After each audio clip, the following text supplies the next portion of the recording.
Welcome to all in one Nandini channel.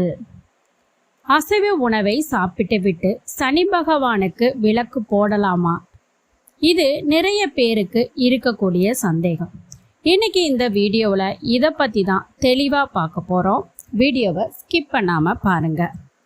நீங்கள் இன்னும் all in one Nandini சேனலை சப்ஸ்கிரைப் பண்ணாமல் இருந்தீங்கன்னா சப்ஸ்கிரைப் பண்ணிவிட்டு பக்கத்திலே இருக்கக்கூடிய பெல் சிம்பலையும் ப்ரெஸ் பண்ணிக்கோங்க. நம்ம சாமி கும்பிடும்போது எப்படி வீடு சுத்தப்படுத்துவோமோ அதே போல தான் நாமும் நமது உள்ளமும் சுத்தமாக இருக்கணும். வீட்டில் நீங்கள் சைவம் அசைச்சிட்டு சமைச்ச பிறகு கோவிலுக்கு போனாலும் அதனுடைய தன்மை உங்களுடைய உடலில் இருந்துக்கிட்டே தான் இருக்கும். அதனால் அசைவம் சாப்பிட்ட பிறகு தீபம் ஏற்றக்கூடாது. சனி பகவானுக்கு மட்டும் இல்லை, எந்த தெய்வத்திற்கும் தீபம் ஏற்றக்கூடாது.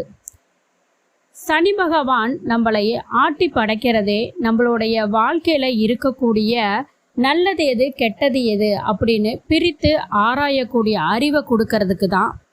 அப்படிப்பட்ட சனி பகவானுக்கே நம்ம இப்படி சுத்தம் இல்லாமல் தீபம் ஏற்றதுனால பல பிரச்சனைகளை கொண்டு வரும். நிறைய பேர் உள்ளம் சுத்தமாக இருந்தால் போதும், இதெல்லாம் கணக்கில்லை அப்படின்னு தீபம் ஏற்றுவார்கள்.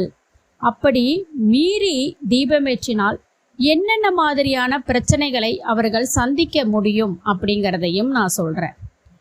பொருளாதார ரீதியாக அவங்களுக்கே தெரியாத சில மன கஷ்டத்தை ஏற்படுத்தும். நல்ல வருமானம் வந்துட்டு இருந்த தொழில் திடீர்னு பார்த்தீங்கன்னா லாபம் குறைய ஆரம்பிக்கும்.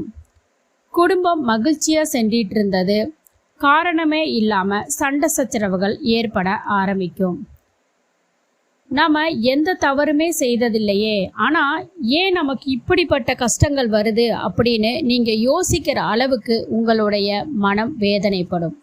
இதுவரைக்கும் நிம்மதியாக தூங்கிய உங்களால் நிம்மதியான தூக்கம் கிடைக்காது. மனம் தேவையில்லாத சஞ்சலத்தில் இருக்கும்.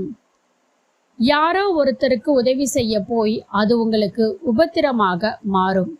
இப்படி காரணமே இல்லாமல் உங்களுக்கு பிரச்சனைகள் ஏதாவது ஒரு வழியில் வந்து கொண்டே இருக்கும். கடவுள் அப்படிங்கிறது நம்மளுடைய வாழ்க்கையில ரொம்ப இம்பார்ட்டன்ட். நமக்கு நடக்கக்கூடிய நல்லது கெட்டது அனைத்துக்குமே காரணம் கடவுள்.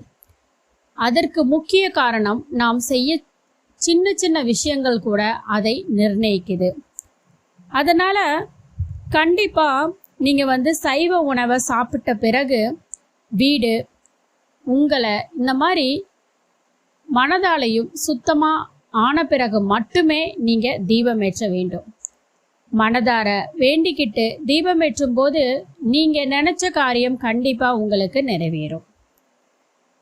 இந்த வீடியோ பிடிச்சிருந்தா லைக் பண்ணுங்க.